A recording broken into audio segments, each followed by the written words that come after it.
या महामानवांना मी त्रिवार वंदन करतो.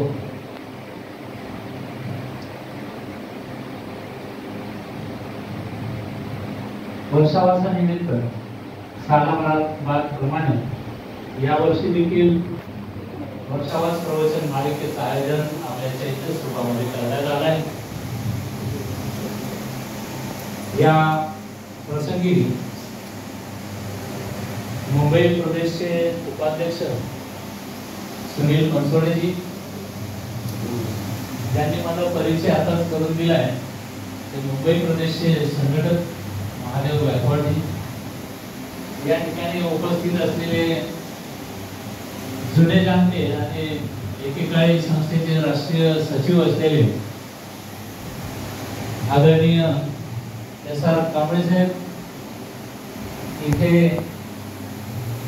मुंबई प्रदेशचे पूर्वाश्रमीचे हिशेब तपासणी आणि कुर्ला बुद्ध कॉलनीचे अध्यक्ष आर.के. गायकवाडजी,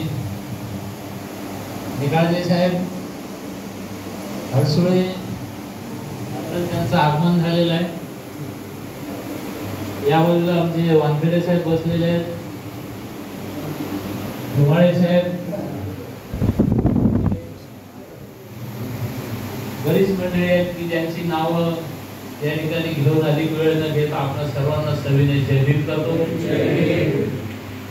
ज्या चैत्य स्तूपामध्ये आपण प्रवचनासाठी बसलोय ही पवित्र चैत्यभूमी निर्माण करणारे आमचे बौद्धाचार्यांचे जनक, ज्यांनी बौद्धाचार्यांचे वर्ग सुरू केले आणि आम्हाला बौद्धाचार्य होऊन बौद्ध समाजाचे लग्न कार्य सर्व प्रकारचे विधी करण्याचे अधिकार दिले. या चैत्य स्तूपाचे निर्माते बाबासाहेबांचे एकमात्र सुपुत्र आदरणीय भैयासाहेब आंबेडकर यांच्या पवित्र स्मृतींना अभिवादन करतो.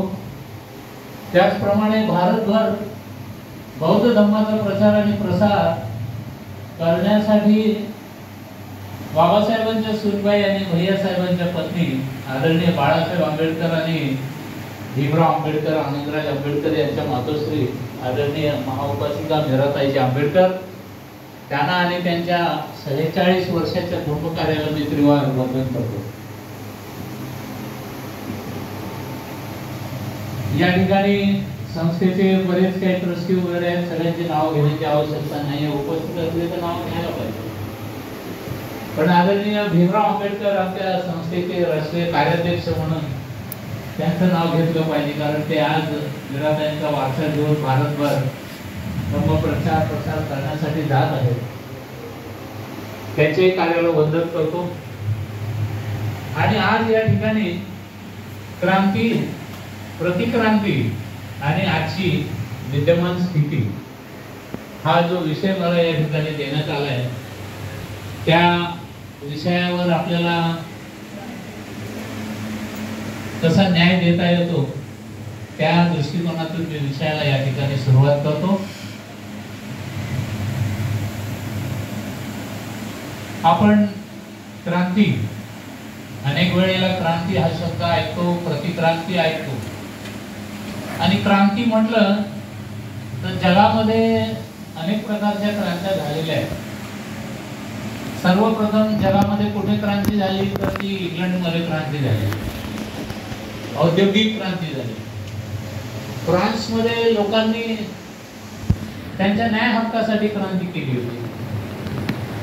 रशियामध्ये 1917 मध्ये क्रांती झाली, ती रक्त सांडेपर्यंत म्हणजे रक्ताचे पाट वाहू लागले. तिथले कारखानदार आहेत, त्यांच्या परिवारासहित त्यांना मारून टाकण्यात आलं. आपण हल्लीच्या काळामध्ये ह्या क्रांत्या आपण पुस्तकामध्ये, इतिहासामध्ये वाचतो. परंतु आपण आणखी त्यापूर्वी जर आपण गेलो तर तो काळ असा होता,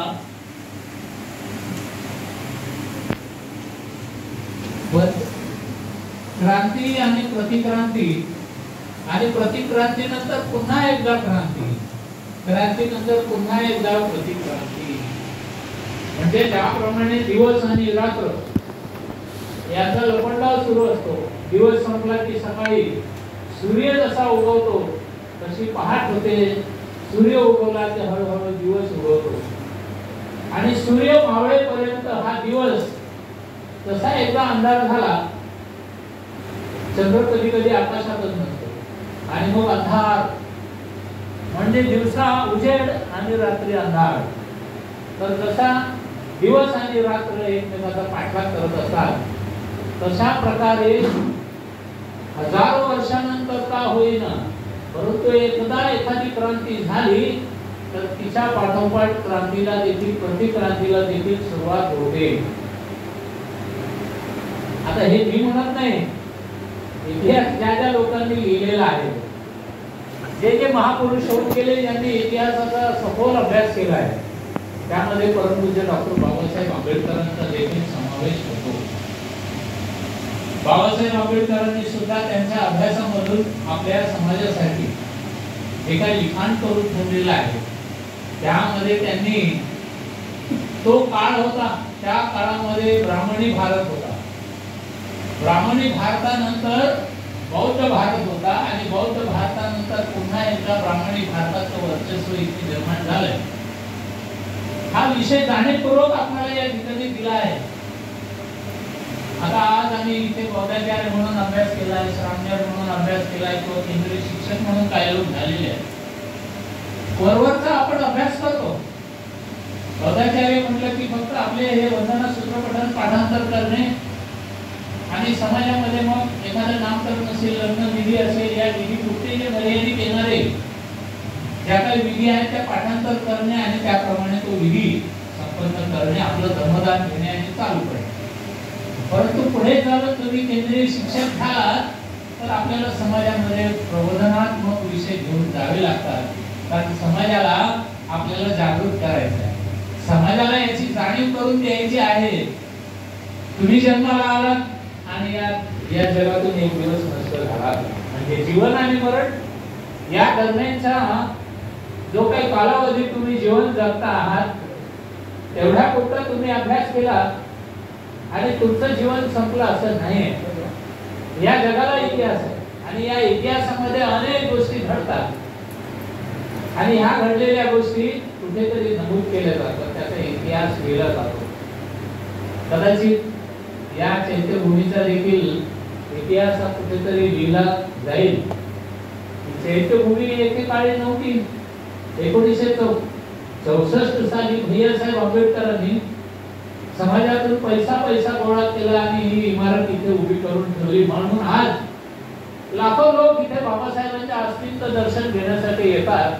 हा इतिहास निर्माण कोणी केला तर त्याची नोंद झालेली आहे की बाबासाहेबांच्या एकमात्र सुपुत्राने म्हणजे भैयासाहेब आंबेडकरांनी ही स्वतःच्या वडिलांची, परंतु हे वडील त्यांचे एकट्याचेच नव्हे तर भारतातला नव्हे जगातला माणूस आजच बाबासाहेब म्हणजे डॉक्टर भीमराव आंबेडकरांना बाबा म्हणतात किंवा बाबासाहेब म्हणतात.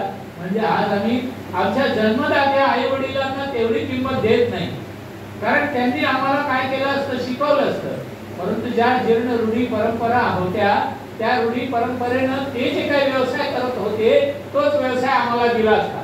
पण या बापाने मात्र काय केलं, कायदेशीररित्या तुम्हाला अधिकार दिला.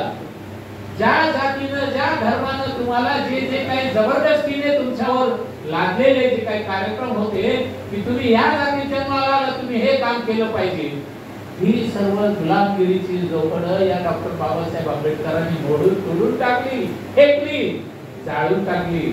आणि बाबासाहेबांनी निर्माण केलेल्या संविधानामुळे आज आपल्या प्रत्येक या देशातल्या नागरिकाला सर्व समानतेचे अधिकार दिले, शिक्षणाचे अधिकार दिले, मोठा होण्याचा अधिकार दिला, तुमचा उद्योगधंदा तुम्ही स्वतः निवडू शकता. आणि म्हणून बाबासाहेबांनी ही एक प्रकारची खूप मोठी क्रांती या देशात घडवून आणलेली आहे. आपण हळूहळू त्या विषयाकडे येऊया. पहिल्यांदा आपण इतिहासात जाऊ. आमचे बरेचसे बौद्ध नागरिक, अभ्यास करणारे लोक 1956 साली आम्ही बाबासाहेबांनी आम्हाला बौद्ध केलं. अरे हो, बाबासाहेबांनी बौद्ध केलं, पण त्यापूर्वी तुम्ही कोण होते? तर शॉर्ट टर्म मध्ये आमच्या लोकांना इतिहासाचा डोक्यात बसलेला आहे. आम्ही पूर्वी मागासवर्गीय होतो, खालच्या जातीतले होतो, गावाच्या बाहेर राहणारे होतो. बाबासाहेब आंबेडकरांनी आम्हाला माणसात आणलं, बौद्ध धर्माची दीक्षा दिली 14 ऑक्टोबर 1956 ला. परंतु त्यापूर्वी हजारो वर्षाचा इतिहास काय सांगतोय तुम्हाला? सम्राट अशोकाचं नाव इतिहासामध्ये अमर आहे. जगामध्ये सम्राट अशोकाला लोक ओळखतात. सम्राट अशोकानं भारतामध्ये याच भूमीमध्ये काबूल, कंदहार, अफगाणिस्तान पर्यंत या जम्बूद्वीपाच्या सीमा तयार केल्या होत्या. म्हणजे तो जग, तो प्रांत सर्व जिंकून आपल्या हातात ठेवला. म्हणून तर त्याला सम्राट म्हणतात. परंतु त्या एका सम्राटाने नव्हे तर सम्राट अशोकापासून शेवटचा 10वा सम्राट बृहद्रथ राजा जो सम्राट होता, त्याच वंश परंपरेनं मौर्य घराण्याचा राजा, आणि त्या बृहद्रथ राजाचा सेनापती पुष्यमित्र शुंग हा सेनापती होता त्याच्या सैन्यात. आणि तो होता चीनी ब्राह्मण. आणि या ब्राह्मणाने काय केलं? त्या राजाला म्हातारा झाला म्हणून त्याला जेलमध्ये टाकलं, त्याचा छळ केला आणि त्याला मारून टाकलं. आणि त्याचं राज्य हे स्वतः ताब्यात घेतलं. आणि तिथून खऱ्या अर्थानं प्रतिक्रांतीला सुरुवात झाली. म्हणजे राजा अशोकानं, राजा बृहद्रथापर्यंत हा संपूर्ण देश बौद्धांचा देश होता. या बौद्धांच्या देशाचं वर्णन, या देशामधून सोन्याचा धूर निघत होता. या देशामध्ये लोक घराला टाळे लावत नव्हते.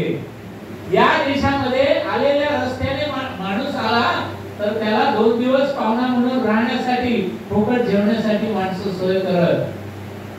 तिथे जातीयवाद नव्हता, तिथे चोरी होत नव्हती, लोक व्यसनाधीन नव्हते, परस्त्रीकडे वाईट नजरेनं पाहत नव्हते. म्हणजे भगवान बुद्धांनी दिलेल्या पंचशिलेचं पालन या देशामध्ये होत होतं.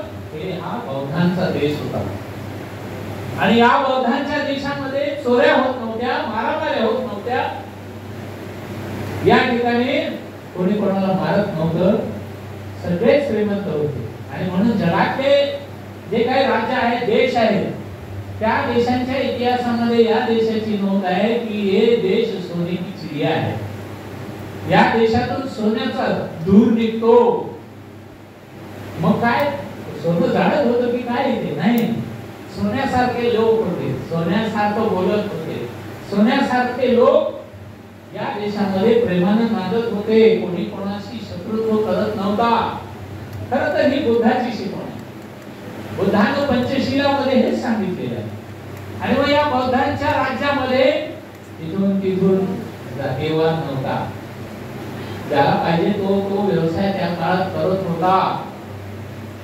आणि म्हणून या 10 सम्राटांच्या काळामध्ये आता हल्ली तुम्ही ऐकताय की दसरा, सुशिक्षित भाषेमध्ये त्याला दशहरा म्हणतात. दसरा म्हणजे काय हो? लोकांना माहिती आहे की एखाद्या मैदानावर सोन्याची पानं, आता सोन्याची पानं कुठे मिळतात? झाडाला असतात. पण नाही, दिवसा ढवळ्या तुम्ही एकमेकाला फसवायचं.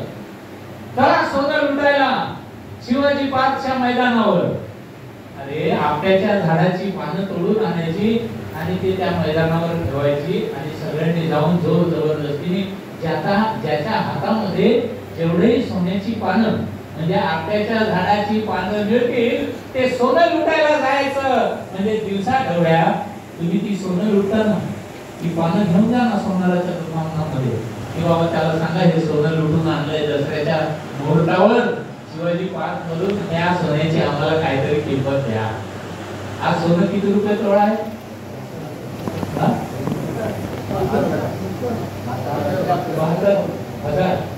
72,000.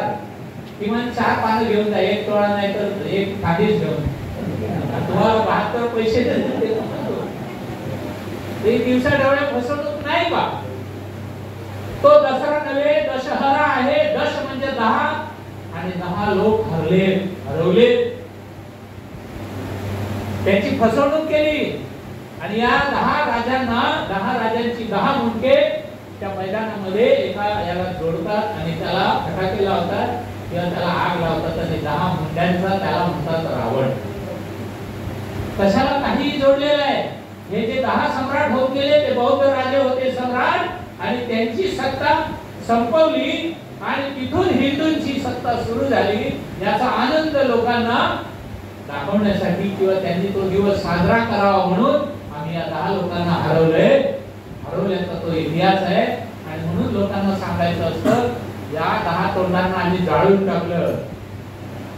आणि म्हणून त्या दिवशी बौद्ध राजांची जी काही सत्ता होती ती या देशातून सत्ता संपुष्टात आली आणि नंतर इथे हिंदू राज्य सुरू झालं ब्राह्मणी भारताचं.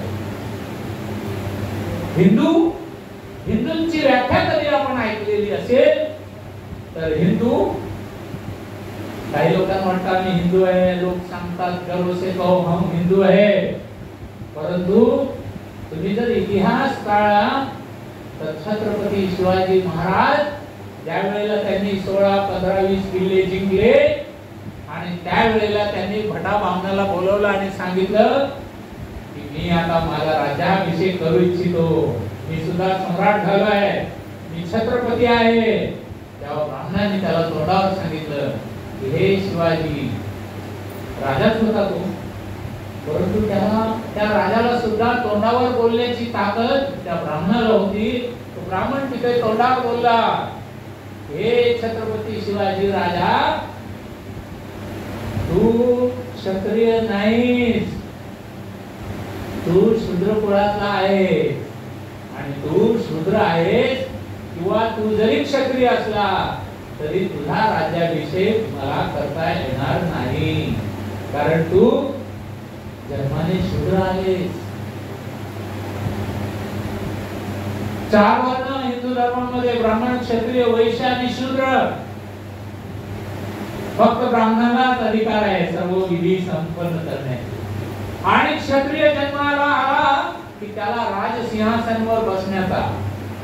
परंतु राजाला या ब्राह्मणाने काय सांगितलं, ते क्षत्रिय नाहीस. तो जर क्षत्रिय नाही तर मग तो कोण होता? आणि म्हणून त्यावेळेला राजाला छत्रपती शिवाजी महाराजांना त्या ब्राह्मणाने सांगितले की तुम्ही क्षत्रिय नाही म्हणून तुमचा राज्याभिषेक मी करू शकत नाही. हा इतिहास वाचा, ही पुस्तकं शोधा. दुसरं उदाहरण आहे छत्रपती शाहू महाराज. भारतामधलं सर्व जाती धर्मातल्या मागासवर्गीयांना आर्थिक नोकरीत आरक्षण देण्याची ही जी संकल्पना आहे ही जर खऱ्या अर्थानं कोणी अंमलात आणलेली असेल, आरक्षणाचे जनक म्हणून ज्यांना म्हटलं जातं ते छत्रपती शाहू महाराज. आणि हे छत्रपती शाहू महाराज डॉक्टर बाबासाहेब आंबेडकरांचे फार जवळचे मित्र होते. ते कोल्हापूरवरून बाबासाहेबांना भेटायला इथे मुंबईमध्ये साडीमध्ये यायचे आणि बाबासाहेबांच्या घरी बसून माता रमाईच्या हातचा एक कप चहा देखील प्यायलेला. म्हणजे ते जातीवाद मानत नव्हते, हा वर्णभेद मानत नव्हते, पण त्या छत्रपती शाहू महाराजांचा सुद्धा राज्याभिषेक या हिंदू ब्राह्मणांनी केलेला नाही ही बाब आपण लक्षात घ्या. मी तुमची आमची गोष्ट करत नाही. कोण तेली आहे, माळी आहे, कोळी आहे, भंडारी आहे, अनेक जातीचे लोक आहेत आणि त्या जातीच्या लोकांना जे लोक स्वतःला हिंदू म्हणतात ते खरे हिंदू नाही. हिंदू तो की ज्याला फक्त गळ्यामध्ये धागा, त्याला काय म्हणतात, जनेऊ. हिंदू मध्ये हे जानवं फक्त ब्राह्मणच घालू शकतात, हे लक्षात ठेवा.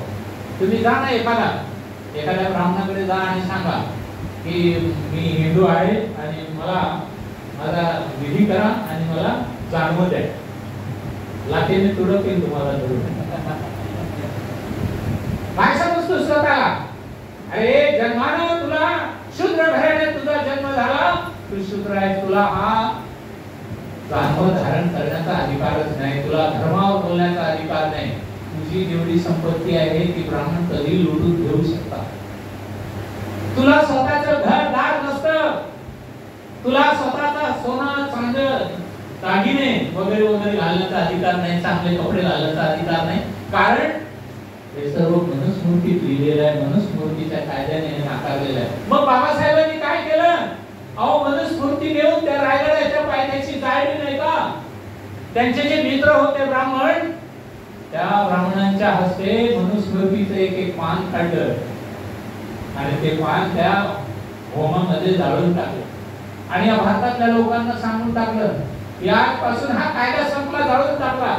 आणि पुढे ज्या वेळेला 26 नोव्हेंबर 1949 रोजी भारतीय संविधान तयार झालं, त्या भारतीय संविधानामध्ये पहिलीच ओळ लिहून टाकली कलम नंबर 13 मध्ये की आजपासून भारतामध्ये जात पात वर्ण मानणारे जे जे काही धार्मिक काल्पनिक ग्रंथ असतील ते आजपासून शून्य झाले, ते कोणी अंमलात येणार नाही.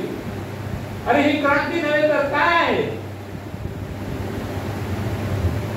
बाबासाहेब आंबेडकर लिहितात या देशामध्ये एकेकाळी ब्राह्मणी भारत होता आणि त्या ब्राह्मणी भारताला संपवून सम्राट राजा अशोकानं या देशातल्या प्रत्येक नागरिकाला बौद्ध नागरिक बनवलं आणि तो बौद्धांचा भारत होता.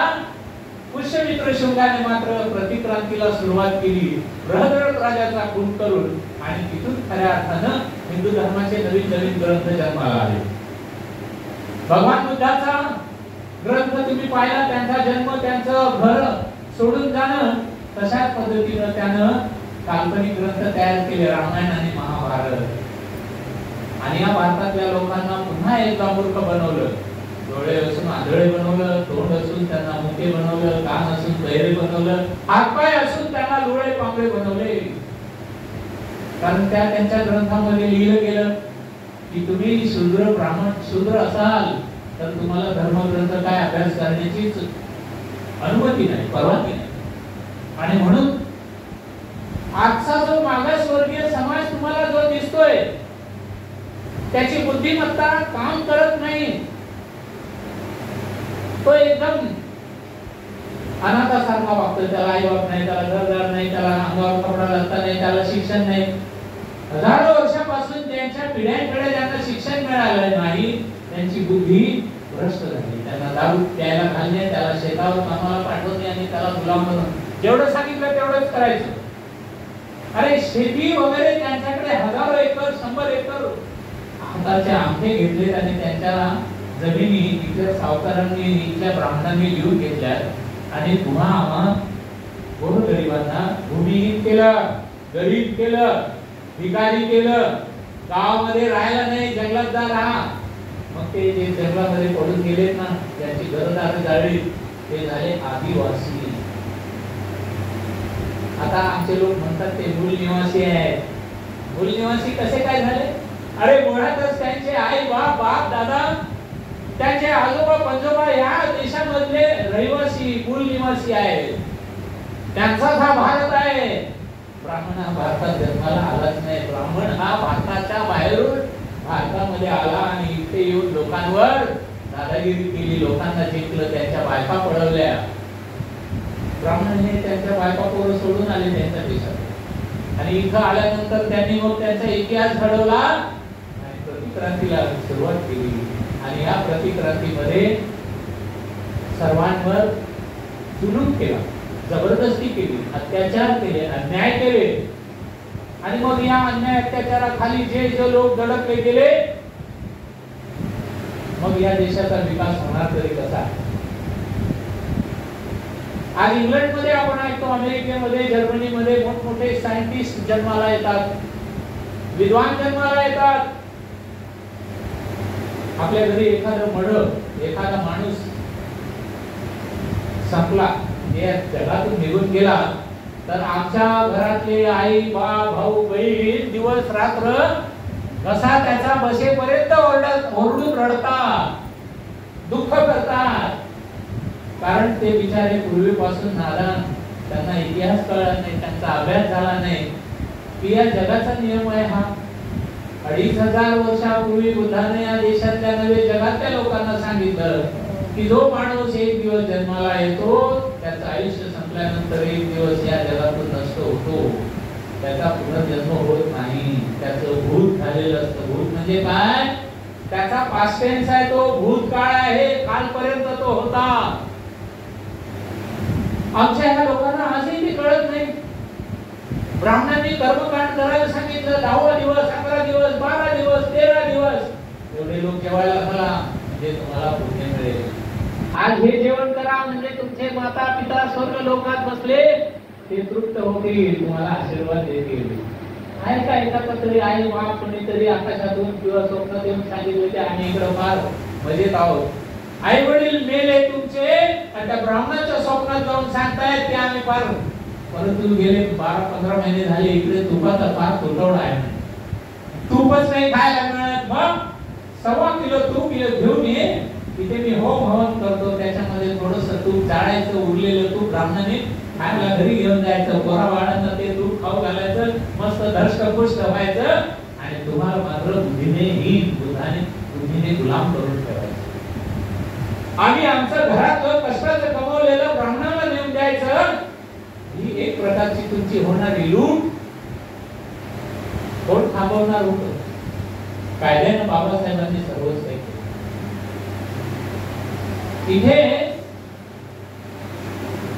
थूक मारली की माणूस मारून टाकू अशा पद्धतीची भीती दाखवली जायची.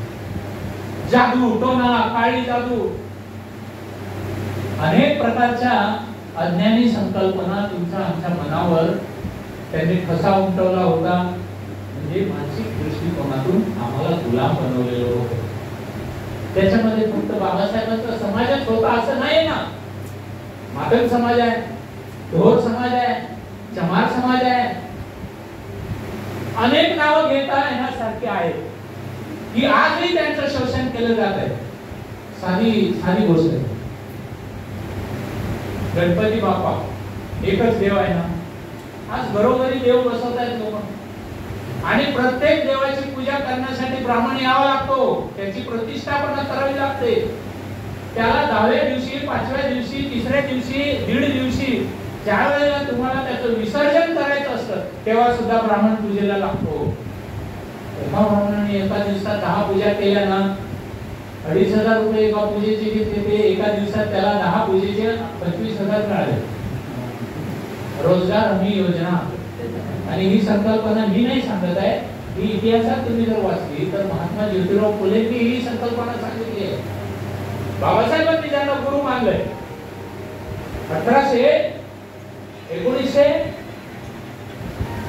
1991 साली बाबासाहेब जन्माला येतात आणि 1989 साली महात्मा फुलेंचं निर्माण होतं. त्यांची समोर कधी भेट झालेली नाही, पण गुरु शिष्याचं नातं मात्र आहे. छत्रपती शाहू महाराज बाबासाहेबांना भेटलेले आहेत आणि त्यांची मैत्री होती. बाबासाहेबांना त्यांनी काही ग्रंथ छापण्यासाठी सुद्धा अनुदान दिलेलं आहे. छत्रपती शाहू महाराजांनी अनेक प्रकारे लोकांचं प्रबोधन करण्याचा प्रयत्न केला. ज्या वेळेला त्यांना कळलं की मी एक राजा असून सुद्धा इथला ब्राह्मण मला किंमत देत नाही, माझा राज्याभिषेक करत नाही, छत्रपती शिवाजी महाराजांनी त्या ब्राह्मणाला सांगितलं, ठीक आहे तू नाही करत ना, दुसरा ब्राह्मण. काशीच्या गागा भट्टाला त्यांनी सांगितलं की माझा कुमकुम तिलक करायचा, राज्याभिषेक करायचा आहे. काशीचा गागा भट्ट म्हणाला काही हरकत नाही, मी करायला तयार आहे, परंतु मला दान किती देणार? दानामध्ये त्याने स्वतःच्या वजना एवढ्या सोन्याच्या मोहरा दिल्या. छत्रपती शिवाजी महाराजांचं वजन जर 70 किलो असेल तर 70 किलो सोनं काशीच्या गागा भट्टाने घेतलं आणि छत्रपती शिवाजी महाराजांचा राज्याभिषेक केला. तरी डाव्या पायाच्या अंगठ्यानं त्यांच्या कपाळाला कुमकुम तिलक लावलं. म्हणजे छत्रपती शिवाजी महाराज त्या सिंहासनावर बसलेले त्यांना खाली वाकावं लागलं आणि तिथे त्यांना भट्टानं त्यांच्या डाव्या पायाच्या अंगठ्यानं कुमकुम तिलक केला. हे इतिहासात नोंद आहे, जाऊन चेक करा, वाचा. जे लोक आज भारतामध्ये छत्रपती शिवाजी महाराजांचा जय जयकार म्हणतात आणि त्या वंशाचे म्हणतात, खरोखर लाजे शर्मीची बाब आहे. कारण हा इतिहास आहे. हा इतिहास कोणी काय जाणून बुजून लिहिलेला नाही, परंतु इतिहासामध्ये जे सत्य आहे ते लिहिलं गेलं ते आज आम्ही स्वीकारणं गरजेचं आहे. छत्रपती शिवाजी महाराजांना सुद्धा शूद्र ठरवलं गेलं जन्मानं. त्यांना क्षत्रिय कुळाचं आणि राजा होण्याचा अधिकार नाकारला होता त्या काळातल्या ब्राह्मणांनी. बाबासाहेबांना देखील शिक्षणाचा अधिकार नाकारलेला होता. बाबासाहेब वर्गाच्या बाहेर बसून शिकले. नंतर ते उच्च शिक्षणासाठी अमेरिकेत गेले, हॉटेलमध्ये भांडी घासली दुपारच्या वेळेच्या किंवा ज्या ज्या वेळेला सुट्टी असेल, कारण एवढा पैसा एवढं अनुदान मिळालेलं नव्हतं. काबाड कष्ट केलं त्यांनी, बॅरिस्टर झाले, डॉक्टरेट झाले, डॉक्टर ऑफ सायन्स झाले, MSc झाले, MA झाले, कितीतरी डिग्र्या घेतल्या. आपल्याला काही लोकांना वाटतं आपण शिकलो नाही, समजलो नाही, आपल्याला पैसा मिळत नाही म्हणून चांगले कपडे नाही, चांगलं खाणं नाही, चांगलं घर नाही. पण बाबासाहेब एवढ्या सगळ्या डिग्र्या घेतलेले. खरं तर पैसाच कमवायचा होता तर बाबासाहेब अमेरिकेमध्ये, इंग्लंडमध्ये, जर्मनीमध्ये एक व्यवसाय टाकून बसले असते. आणि आज धीरूभाई अंबानी काय चीज आहे. बाबासाहेब आंबेडकर घराणे हे जगावर लाखो करोडो रुपये, अब्जावधी रुपये कमावणारे बाबासाहेब ठरले असते, जगामध्ये नाव झालं असतं.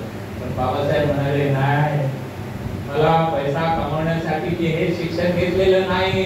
आज करोडो माझे बांधव बंधू भगिनी या जातीच्या जोखंडामध्ये गुलाम म्हणून सडतायत. त्यांना मला स्वतंत्र करायचं आहे, त्यांना माणूस म्हणून जगवायचं आहे, त्यांची प्रगती झाली पाहिजे. आणि म्हणून बाबासाहेब आंबेडकरांनी ते देश सोडले ज्या देशामध्ये त्यांना जातीयतेचे चटके लागले. पण त्यांनी हा देश सोडण्यासाठी नव्हे, पण ते म्हणाले की मी या देशाचा नागरिक आहे, या देशामध्ये माझे बाप दादा जन्माला आले, मी या भारताचा मालक आहे, आम्ही या भारताचे ओनर आहोत, मालक आहोत, आम्हाला या देशातून कोणी घालवू शकत नाही. वेळ पडली तर आम्ही आमचे अधिकार मिळवल्याशिवाय राहणार नाही. मला सांगा, एवढे अन्याय अत्याचार सहन केले. 12व्या शतकानंतर पुष्यमित्र शुंग आणि हिंदू राजांनी हा देश पळकावला. आजही इथे हिंदू राज्य आहे की नाही? आहे ना. प्रतिक्रांती सम्राट अशोक आणि त्या 10 सम्राटांनी या देशामध्ये जी क्रांती केली, त्या क्रांतीनंतर प्रतिक्रांती सुरू झाली. ती प्रतिक्रांती आज देखील चालू आहे. 14 ऑक्टोबर 1956 साली डॉक्टर बाबासाहेब आंबेडकरांनी रक्तहीन क्रांती केली. एकाही माणसाचं रक्त सांडू दिलेलं नाही, कोणाच्याही हातात हत्यार दिलेलं नाही, बंदुका दिल्या नाही, पिस्तूल दिलेला नाही, कोणालाही पैसा न देता त्यांना सांगितलं 22 प्रतिज्ञा दिल्या. आणि त्या 22 प्रतिज्ञा ह्या काळामध्ये वर्षावास प्रवचन मालिकेच्या दरम्यान हिंदू धर्माचे अनेक सण येत आहेत. लोकांना जाणीवपूर्वक त्या गणपती पुढे नेलं जाते, आरती म्हणवली जाते. त्यानंतर दशहरा येतो, त्यानंतर दिवाळी येते. आणि म्हणून बाबासाहेबांनी त्या काळामध्ये 14 ऑक्टोबर 1956 साल म्हणजे 14 ऑक्टोबर ही जाणीवपूर्वक तारीख निवडली. तो आकडा म्हणून नव्हे, तर त्या दिवशी दशहराचा दिवस होता आणि तो आमचा स्वातंत्र्याचा दिवस होता की हा धर्म आमच्यावर लादला गेलाय. कोणी स्वतःहून कोणाकडे गुलाम म्हणून मागतो का की मला गुलामी द्या? गुलामी ही लागली जाते. आणि तुम्हाला गुलाम केलं होतं, परंतु तुम्ही गुलामीच्या बेड्या तोडून त्या दिवशी स्वतंत्र आणि आझाद स्वेच्छेने 22 प्रतिज्ञा बाबासाहेबांनी दिल्या. आणि लोकांनी त्रिशरण पंचशील घेऊन आमच्या बापदादांनी, आमचे बापदादा म्हणजे आमचे वंशज, आमचे आजोबा पंजोबा असतील. माझा तर 57 साली जन्म झाला आणि 56 साली बाबासाहेबांनी 14 ऑक्टोबर 56 ला धर्मांतर केले, बौद्ध झाले. माझे वडील त्या काळामध्ये बौद्ध झालेले होते. आणि माझा जन्म 26 जानेवारी 1957 ला झाला. फक्त 50 ते 52 दिवसाचा कालावधी गेलेला आहे. मी धर्मानं बौद्ध म्हणूनच जन्माला आलो, परंतु नाही, धर्माचे संस्काराप्रमाणे तुम्ही बौद्ध होणं गरजेचं आहे. बाबासाहेबांनी तिथे दीक्षा दिली. तुम्हाला सुद्धा जे जे नव्यानं जन्माला आले त्यांनी धम्म दीक्षा घेतली पाहिजे. तुमच्या आई वडिलांनी तुम्हाला आणलं पाहिजे चैत्यभूमीमध्ये, तुमच्या इथल्या स्थानिक बुद्ध विहारामध्ये. पहिल्यांदा त्याला 22 प्रतिज्ञा दिल्या पाहिजे आणि नंतर त्याला त्रिशरण पंचशील देऊन त्याला बौद्ध केलं पाहिजे. बौद्ध असल्याचा त्याला दाखला दिला पाहिजे. तुम्ही सफेद वस्त्र घालून त्या ठिकाणी तो संस्कार विधी संपन्न केला पाहिजे. ब्राह्मणांमध्ये तो संस्कार होतो, जनेऊ जाणव घातल्याशिवाय तो ब्राह्मण होत नाही. ब्राह्मणाच्या घरी मूल जन्माला आलं आणि ते मूल 12 वर्षाचं होईपर्यंत ते ब्राह्मण नसतं, त्याला जात धर्म काहीच नाही. त्या घराण्यात जन्माला आला म्हणून त्याला ब्राह्मण म्हणत नाही, तर त्याला त्याची मुंज केली जाते. आणि मुंज केली की त्यावेळेला जेवण खाऊन जेवणावर घातली जाते. आणि त्या ठिकाणी त्याला ते जन्म धारण केलं जातं, तेव्हा तो खऱ्या अर्थानं ब्राह्मण होतो. मुसलमानांमध्ये सुद्धा लहान मुलं असताना त्याची खतना होते आणि खतना झाल्यानंतर तो इस्लाम धर्म त्याला दिला जातो. ख्रिश्चनांमध्ये सुद्धा वय वर्ष 12 झाल्याशिवाय त्यांना चर्च मध्ये त्यांचा बाप्तिस्मा होतो आणि बाप्तिस्मा झाल्याशिवाय तो ख्रिश्चन मानला जात नाही. हे आपण जरा लक्षात ठेवा, कारण आपण सगळे बौद्धाचार्य आहात की तुमच्या विभागामध्ये असं कोणी प्रकरण आलं ब्रह्मदीक्षा देण्याचं तर त्याला ही सगळी माहिती द्या.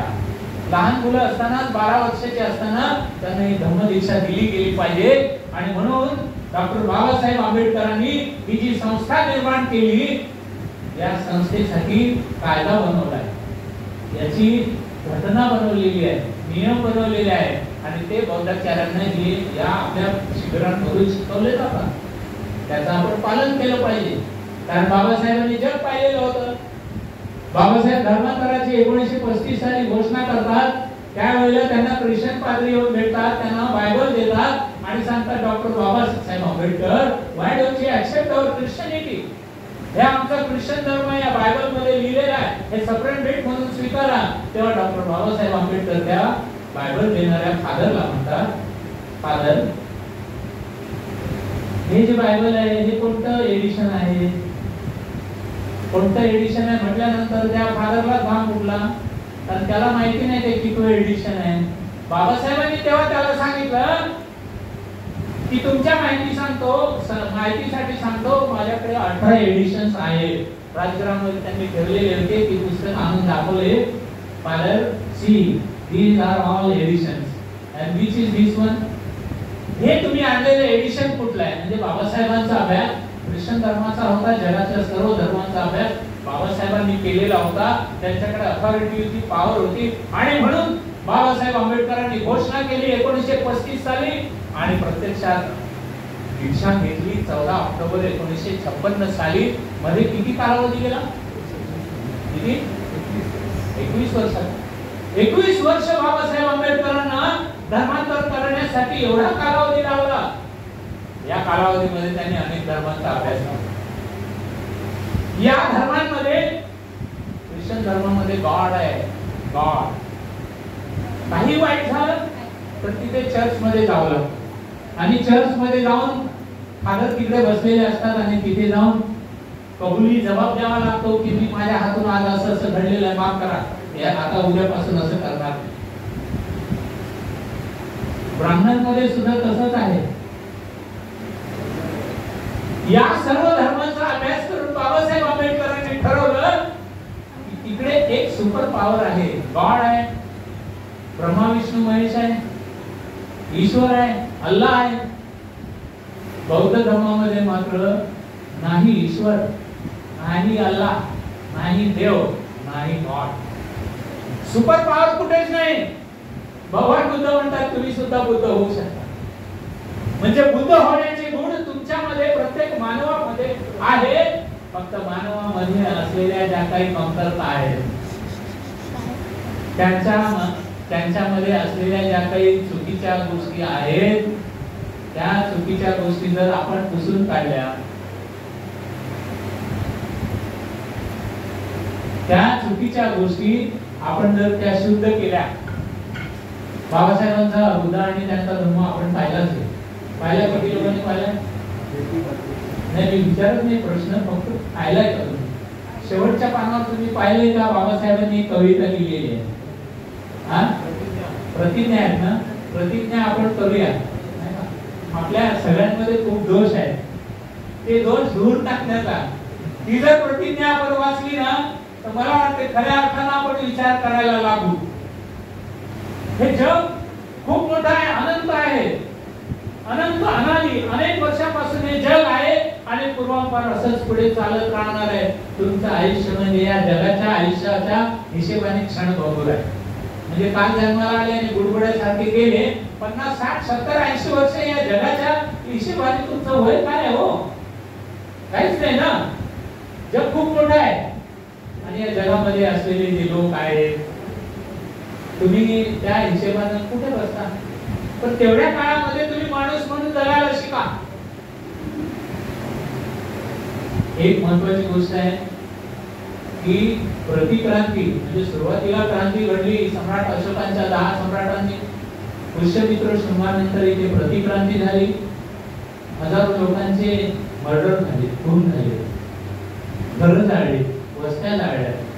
प्रतिक्रांतीनंतर खूप मोठा व्याप झाला आणि मग मध्ये नंतर इंग्रजी आले 16व्या शतकामध्ये.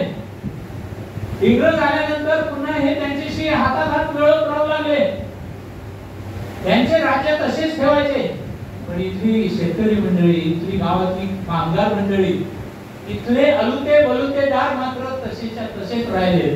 त्यांना त्यांनी गुलाम म्हणूनच ठेवले, त्यांना स्वतंत्र आझाद केलं.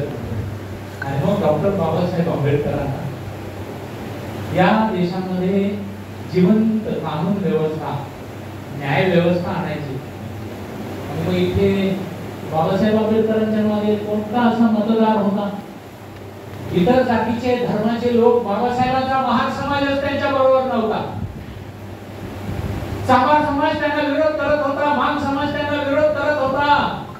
परंतु बाबासाहेबांना जी समज होती, बाबासाहेबांना जे वाटत होतं की या देशातला एकूण सगळाच मागासवर्गीय समाज नव्हे तर या देशातला ब्राह्मण समाज, ब्राह्मणांच्या घरातली माता भगिनी हे सुद्धा गुलामांचे गुलाम होते.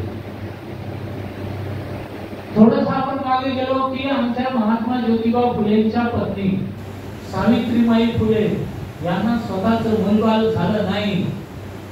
सावित्रीबाई फुलेंना त्यांच्या सासू सासऱ्यांनी सांगितलं की महात्मा ज्योतिराव फुलेंचं दुसरं लग्न लावून द्या. ज्योतिराव फुले म्हणाले की नाही, माझं लग्न नाही करायचं, हिचं लग्न लावा, म्हणजे सावित्रीबाईचं लग्न लावा, तिचा नवरा मी आणि आम्ही तिघेजण व्यवस्थित राहू. असं जगात कुठे झालेलं उदाहरण नाही. पण सावित्रीबाई फुले यांनाही दुसरं लग्न करायचं नव्हतं, परंतु यांनी पाठी लिहिली घराच्या बाहेर की ज्या महिलांवर अत्याचार झाले आणि अत्याचारापोटी त्या गरोदर राहिल्या, त्यांनी खुशाल आमच्याकडे यावं. त्यांचं नाव गाव कुठल्याही प्रकारची माहिती आम्ही लोकांना देणार नाही. त्यांनी आमच्याकडे यावं, रिकामं व्हावं, ते मूल आम्हाला द्यावं आणि त्यांनी खुशाल निघून जावं. या सावित्रीबाई फुलेंनी असे अनेक बायकांची बाळंतपण केली आणि सगळ्यात पहिलं बाळंतपण केलं ती स्त्री होती ब्राह्मण. आणि ते मूल जे जन्माला आलं त्याला या दोघाही नवरा बायकोनी त्याला डॉक्टर केलं आणि डॉक्टर म्हणून त्याला मुलाला अडॉप्ट करून त्याचं आयुष्य जगलं.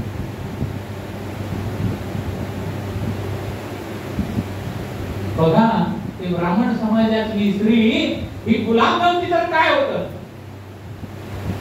ब्राह्मणांनी सर्व समाजातल्या महिलांना, स्त्री ही शूद्र आहे, स्त्रीला कोणत्याही प्रकारचे अधिकार नाही, तिने चूल आणि मूल याच्या पलीकडे बोलायचं नाही.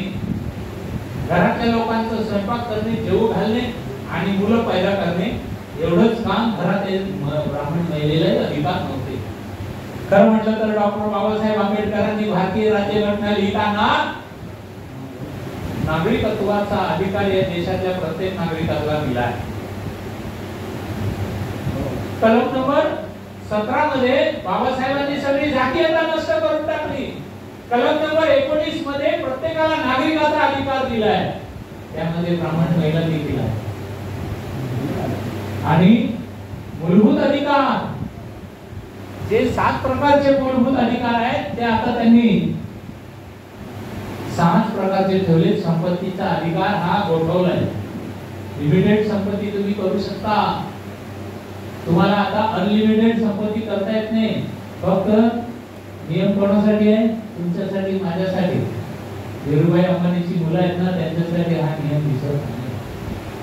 अब्जावधी रुपये कमवले, परमिशन कॉन्ट्रॅक्ट घेत आहेत, कोट्यावधी रुपयाचे टॅक्सेस बुडवतात या देशातले. आणि कित्येक लोकांनी लोन घेतले आणि पळून गेले, त्याची मोजदाद नाहीये. त्यांची लिस्ट वाचली ना तर त्याच्यामध्ये एकही कांबळे नाही, वाघमारे नाही, कांबळे नाही, वाघमारे नाही, मोरे नाही, आपल्यापैकी कोणी दिसत नाही. जे जे भ्रष्टाचार या देशामध्ये करणारे आहेत ते भगवान बुद्धाला मानणारे एकही नाहीये. बाबासाहेबांना मानणारे तर सोडाच, बाबासाहेबांचा द्वेष करणारे लोक. बाबासाहेब आंबेडकरांनी त्यावेळेला 1935 साली येवला मुक्कामी महार समाजाच्या लोकांना बोलावलं आणि त्यांना प्रश्न विचारला, तुम्ही हिंदू आहात काय? लोक म्हणाले हो आम्ही हिंदू आहे. मग तुम्हाला रामाच्या मंदिरात जाऊ देतात काय? म्हणाले नाही जाऊ देत. मग तुम्ही हिंदू असून देवाला तुम्ही मंदिरामध्ये जिथे जायला म्हणता तिथे तुम्हाला जाऊ देत नाही. मग तुम्ही देवळात तुम्हाला जाऊ देत नाही, काय करतात? तुम्हाला मारतात, मंदिराच्या बाहेर फेकून देतात. मग हिंदू असून तुमचा देव तुम्हाला वाचवायला येतो का? नाही येत. अरे मग ज्या धर्मामध्ये ज्या देवाची पूजा अर्चा करतात तो देव तुम्हाला संकटामध्ये सावरण्यासाठी मदत करण्यासाठी येत नाही, त्या देवाचं अस्तित्व तुम्ही मान्य कसं करता? त्या देवाचं अस्तित्व मान्य कसं करता? हिंदू हा धर्म नाही. हिंदू धर्मामध्ये माणसाला माणसासारखं वागवलं जात नाही. मग अशा धर्मामध्ये राहण्याचा उपयोग काय? जन्म घेणं माझ्या हाती नव्हतं म्हणून मी हिंदू धर्मामध्ये जन्माला आलो, परंतु मरताना मात्र मी हिंदू म्हणून कदापिही मरणार नाही, ही बाबासाहेबांनी प्रतिज्ञा त्यावेळेला जाहीर केली. आणि म्हणून बाबासाहेबांना भेटण्यासाठी बडे बडे धर्माधिकारी आले आणि त्यांनी त्यांना सांगितलं, हैदराबादचा निजाम 5 करोड रुपये घेऊन आला, सांगितलं तुम्हाला पत्र पाठवलं, 5 करोड रुपये देतो डॉक्टर बाबासाहेब आंबेडकर तुम्हाला, तुम्ही इस्लाम धर्म स्वीकारा. अरे बाबासाहेबांनी इस्लाम धर्म स्वीकारला असता तर या देशातल्या तमाम मागासवर्गीयांनी जर इस्लाम धर्म स्वीकारला असता तर 3% ब्राह्मणच फक्त हिंदू राहिले असते, हा देश अख्खाच पाकिस्तान झाला असता.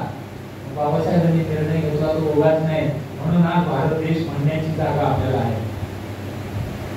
बाबासाहेबांनी जर ख्रिश्चन धर्म स्वीकारला असता तर या देशात 35 साली ख्रिश्चनांचाच राज्य होते. इथे ख्रिश्चनांना या देशातले सगळेच लोक ख्रिश्चन झाले असते तर हा भारत देश पुन्हा कधी जन्माला आलाच नाही. ख्रिश्चन मिशनरी इथेच राहिले असते. बाबासाहेबांनाच या देशाचं पंतप्रधान नाही तर राष्ट्रपती केलं असतं. खरं तर बाबासाहेबांनी काही निर्णय घेतला असता, बाबासाहेबांना त्याचे फायदे मिळाले असते. पण बाबासाहेबांनी धर्मांतर केलं ते स्वतःच्या फायद्यासाठी नाही, स्वतः पैसा कमवण्यासाठी नाही, जग प्रसिद्धी मिळवण्यासाठी नाही, तर सगळ्यांच्या तुमच्या आमच्या पोटा पाण्याचा जीवनाचा विचार केला की आम्हाला स्वातंत्र्य मिळालं पाहिजे, समता मिळाली पाहिजे, न्याय अन्याय अत्याचाराच्या विरुद्ध न्याय मागण्याची आम्हाला हिंमत मिळाली पाहिजे, ताकद मिळाली पाहिजे. आणि म्हणून बाबासाहेब आंबेडकरांनी खूप काळ कष्ट केले. 2-2 वेळा खासदारकीच्या निवडणुका हारल्या. काँग्रेसवाल्यांनी वाटते तेवढा पैसा खर्च केलाय. बाबासाहेबांच्या विरोधात आपल्या समाजाचा एक माणूस उभा केला, दुसऱ्यांदा एक धर्मकार समाजाचा उभा केला आणि त्यांना निवडून आणलं. पण बाबासाहेबांचा पराभव केला. बाबासाहेबांना कशाला जायचं होतं त्यावेळेला? संविधान समितीमध्ये जायचं होतं. आणि या संविधान समितीमध्ये जाण्यासाठी बाबासाहेब आंबेडकरांचा जीव तळमळ होत होता.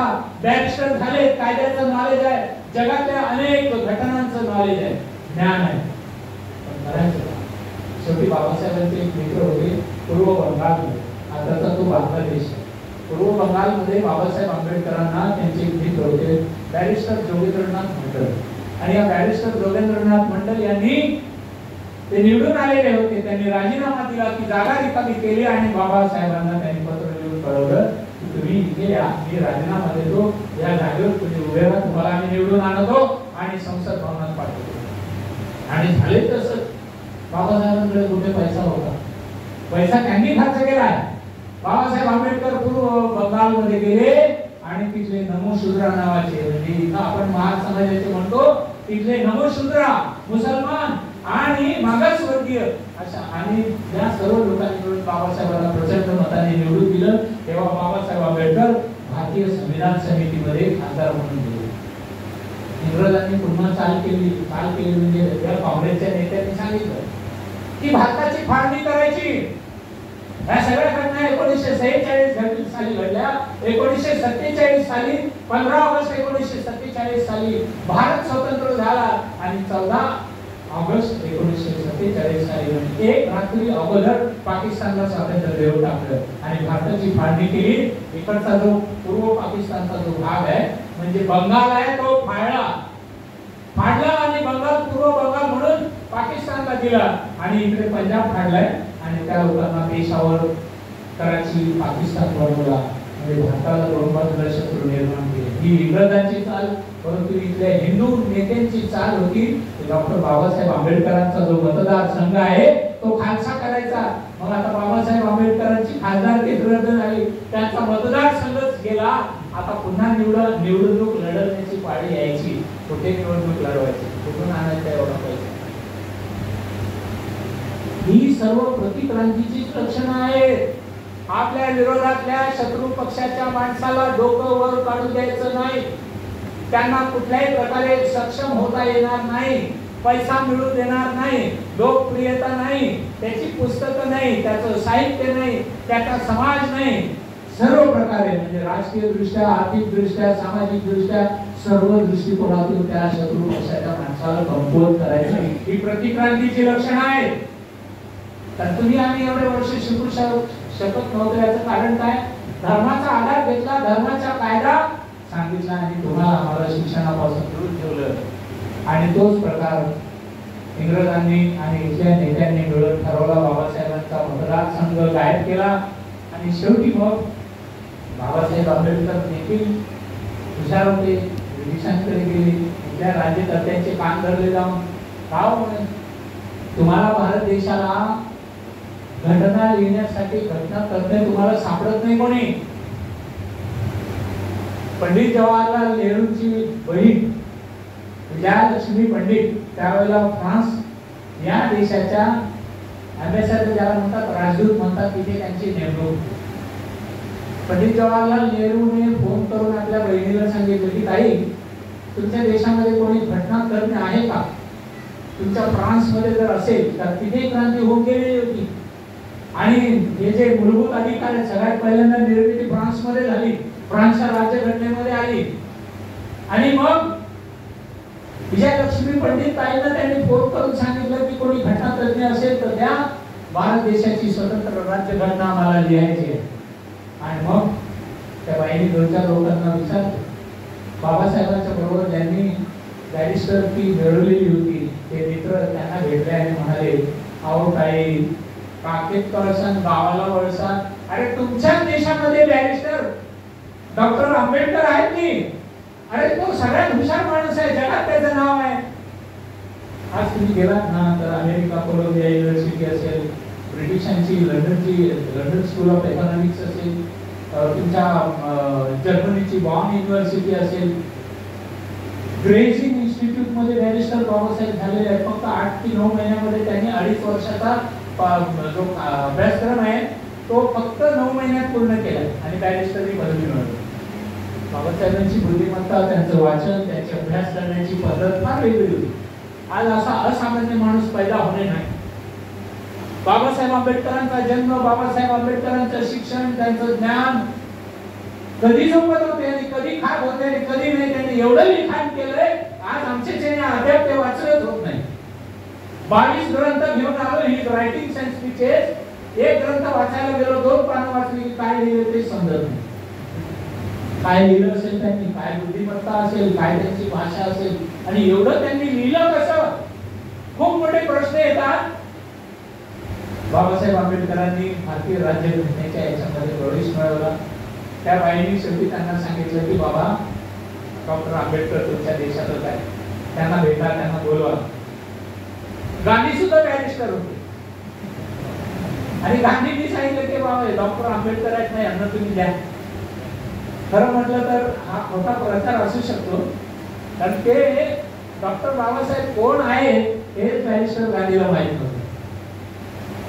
ज्यावेळेला त्यांनी पुण्याच्या इथे पुण्यामध्ये आमरण उपोषण पुकारलं त्यावेळेला आपल्याला स्वतंत्र मतदारसंघ देण्याची मागणी मान्य केली होती. पंचम जॉर्ज स्वतंत्र मतदारसंघामध्ये फक्त आपलीच माणसं उभे राहून निवडून आली असते, परंतु गांधींनी त्याला विरोध केला आणि त्यांनी सांगितलं जॉईंट पार्लिमेंटरी कॉन्स्टिट्युएन्सी द्या, म्हणजे तिथे जनरल माणूस पण उभा राहू शकतो. आणि मग ते पुण्याचं आमरण उपोषण तोडण्यासाठी बाबासाहेब आंबेडकर तिथे गेले आणि लोकांनी त्यांना धमक्या दिल्या. पण बाबासाहेब म्हणाले की हे जे काही मी मिळवलेलं आहे हे जर उपभोगण्यासाठी माझ्या समाजाच्या झोपड्या वस्त्या जर जाळल्या, माझा समाजच संपवला तर हे मी कोणासाठी करतोय? आम्ही जर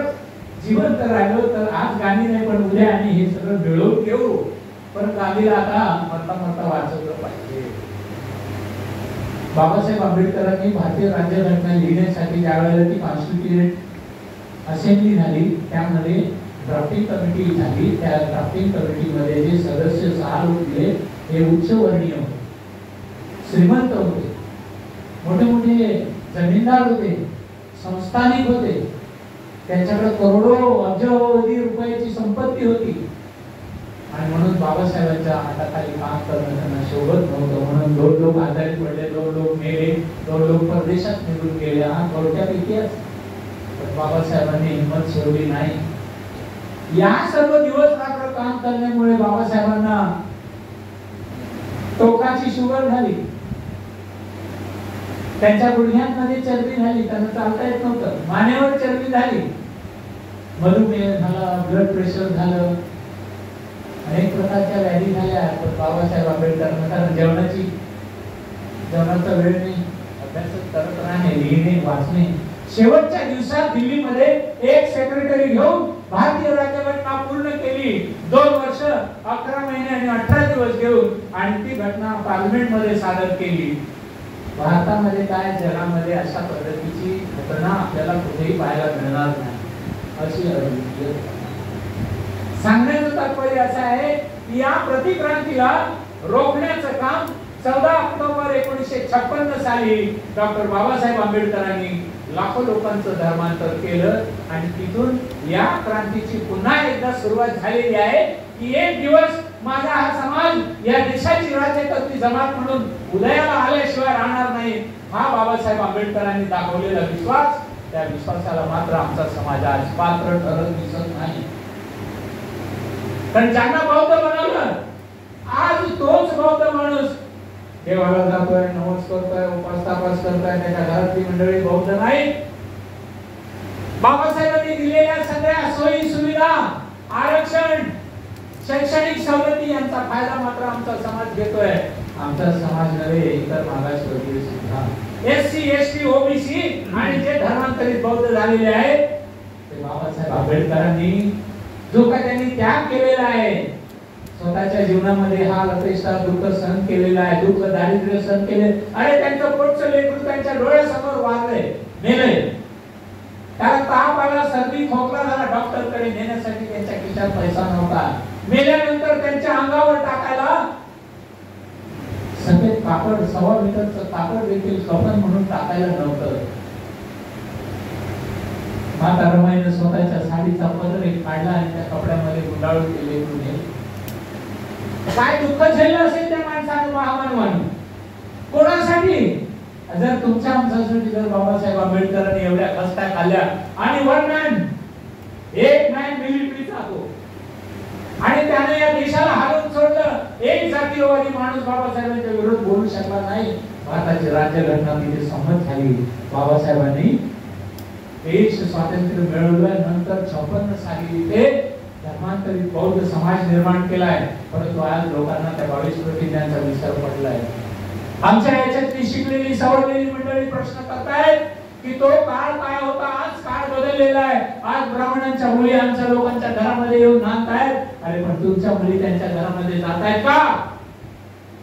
तुमच्या मनाला प्रश्न विचारा. समाजातल्या लोकांचं प्रबोधन करा की ज्या बाबासाहेब आंबेडकरांनी या देशामध्ये स्वातंत्र्य, समता, बंधुत्व आणि न्याय या 4 तत्वावर आधारलेलं भारतीय राज्यघटना दिली. त्या घटनेप्रमाणे हा देश चालवला जातोय का? हा देश चालवला जात नसेल तर त्याला जबाबदार तुम्हीच आहात. कारण तुम्ही मतदार आहात, तुम्ही तुमचे प्रतिनिधी निवडून घेताय. तुम्ही कधी विचार केलाय का की आमचा निवडून दिलेला प्रतिनिधी आमच्या समाजाचा विचार करतोय का? तो मागासवर्गीय समाजाचा होणाऱ्या अन्याय अत्याचाराच्या विरुद्ध आवाज लढवतोय का? आवाज उठवतोय का? त्यांना न्याय मिळवून देतोय का? त्यांच्या वस्त्यांना पिण्याचं पाणी, बाकी सर्व सोयी सुविधा सरकारच्या पैशाने आणून देतोय का?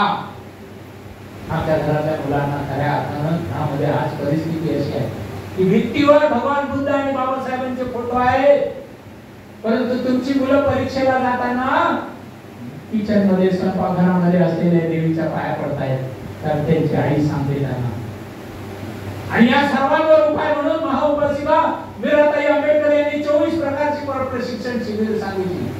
एक दिवसाचं अंधश्रद्धा निर्मूलन शिबिर दिले, उपासिका शिबिर दिले 10 दिवसाचे, उपासक शिबिर दिले 10 दिवसाचे, एक दिवसाचं युवती शिबिर, एक दिवसाचं युवक शिबिर, 10 दिवसाचं बौद्धाचार्य शिबिर, श्रामणेर शिबिर, केंद्रीय शिक्षक शिबिर, 24 प्रकारची शिबिर दिली. परंतु आमचा बौद्ध समाज आजही जागृत होत नाही. ही शिबिर करत नाही, शिबिराचे विषय वाचत नाही, पुस्तकं वाचत नाही. स्वतःची बुद्धी जी पूर्वीसारखी होती, अरे माझ्या मागल्या, त्याच प्रकारे आमची माणसं आज वावरत आहेत. वर फक्त दाखवतात आम्ही बौद्ध आहोत. त्यांना वाटतं जैविक म्हटलं की झाला तो बौद्ध. अरे नाही, फक्त जैविक म्हटल्यानंतर फक्त बाबासाहेबांचा जय जयकार केला असं होईल. परंतु बाबासाहेबांनी दिलेली तुम्हाला प्रतिज्ञा, बाबासाहेबांनी केलेला त्याग, याला तुम्ही आज पायदळी तोडवताय. याच्यासारखं मोठं पातक नाही, पुन्हा पुन्हा बाबासाहेब जन्माला येणार नाही. बाबासाहेबांनी दिलेली ही संस्था, वीरताईने दिलेली 24 शिबिर, भैया साहेबांनी आम्हाला बौद्धाचार्य होण्याचा जो अधिकार दिला, जा गावोगावी खेडोपाडी आणि तिथे राम बौद्ध धर्म लोकांना समजावून सांगा.